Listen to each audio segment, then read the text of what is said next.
विमल पोलो जोबा केसरी, हर पल मनाओ केसरी त्योहार।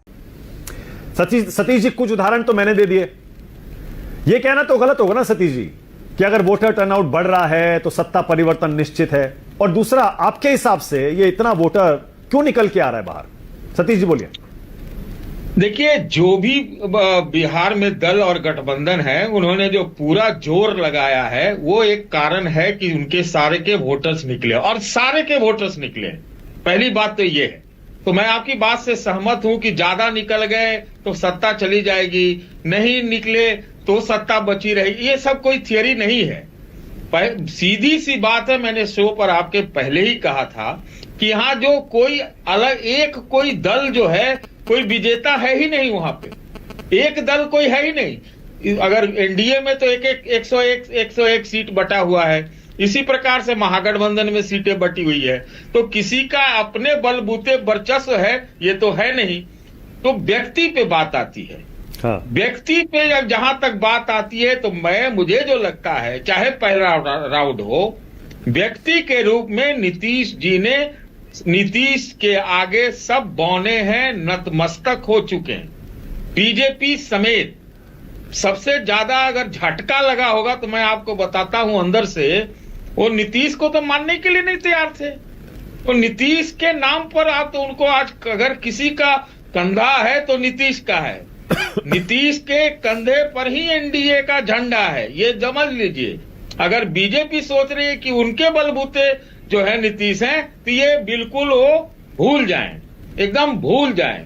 और पहले राउंड में ही लोग तो कह रहे हैं, ये लोग पता लगाने कोशिश कर रहे हैं कि भाई जेडीयू हारी कहां, ये नहीं कि जीती कहां, हारी कहां होगी। इस तरह की चर्चा भी मैंने सुनी है। तो नीतीश कुमार एक सर्वमान्य बुजुर्ग, सबके लिए, वो तो हमने आपके शो पे कहा पहले कि महागठबंधन वाले भी उनका आरती उतारते हैं। आजकल बीजेपी को अब थोड़ा ज्यादा आरती उतारना है, ये बात मैं आपसे कह रहा हूं। घोपा घोपी शब्द मैंने इस्तेमाल किया था।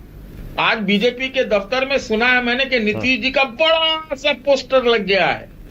लेकिन ऊंचे लेवल से यही कहा गया ना कि वैकेंसी नहीं है, चाहे लेजिस्लेचर दल चुनेगा। हमको लगता है इन सारी चीजों का जो प्रभाव है वो है। और हमको तो लगता है कि ये भी कि भाई तेजस्वी भी तो बुजुर्ग या फिर हमदर्दी या चाचा ही कहते रह गए। तो मेरा ऐसा मानना है कि बिहार में ये हिंदुत्व वाली जो राजनीति है वो फेल हो गई है एक बार फिर। और वहां पर सामाजिक न्याय या सोशल जस्टिस जिसको कहते हैं, जाति की गणना वाली राजनीति, मंडल की पॉलिटिक्स, नीतीश के मैस्कॉट के रूप में विजय हो रही है। सतीश जी, इतना जल्दी आप तो इतना कुछ बोल दिए। हिंदुत्व की पॉलिटिक्स फेल हो गई, नीतीश जी की राजनीति, नीतीश की राजनीति जीत गई। अरे नतीजा तो आने दीजिए, अरे नतीजा तो आने दीजिए। अभी तो वोटर टर्न, अभी तो सतीश जी एक सेकंड, अभी तो वोटर टर्नआउट पर बहस हो रही है। आप कह रहे हैं हिंदुत्व की पॉलिटिक्स फेल हो गई। मैं कह रहा हूं वहां पर फेल हो गई। मैं ये कह रहा हूं वहां पर फेल थी, इसीलिए नीतीश जरूरत थे।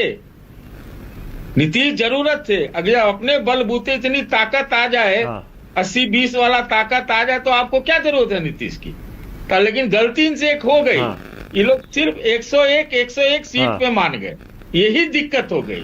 इनको उसी में 150 ले लेना चाहिए था, फिर वो आ जाता।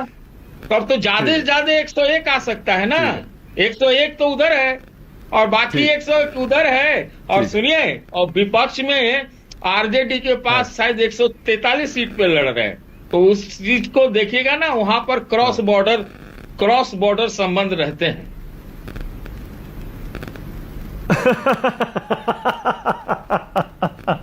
क्रॉस बॉर्डर संबंध रहते हैं। ओके, हर्षवर्धन त्रिपाठी, हर्षवर्धन जी, ये ऐतिहासिक मतदान क्यों हुआ है? सीधा सीधा बताइए, आपको क्या लग रहा है? बहुत सारे लोग ये मान रहे हैं और मुझे भी ऐसा लग रहा है कि कहीं ना कहीं वो जो 10,000 रुपए वाली योजना है उसकी वजह से कहीं ऐसा तो नहीं कि इस बार ये बंपर वोटिंग हो रही है? देखिए, माना कि एक तो सबसे पहले कि सचमुच ये रिकॉर्ड वोटिंग हुई है, तो ये हमारे लोकतंत्र की मजबूती है। और बिहार के लोग लोकतंत्र बचाना जानते हैं। उनको जब जो ठीक लगता है तो उस लिहाज से अच्छे से लोकतंत्र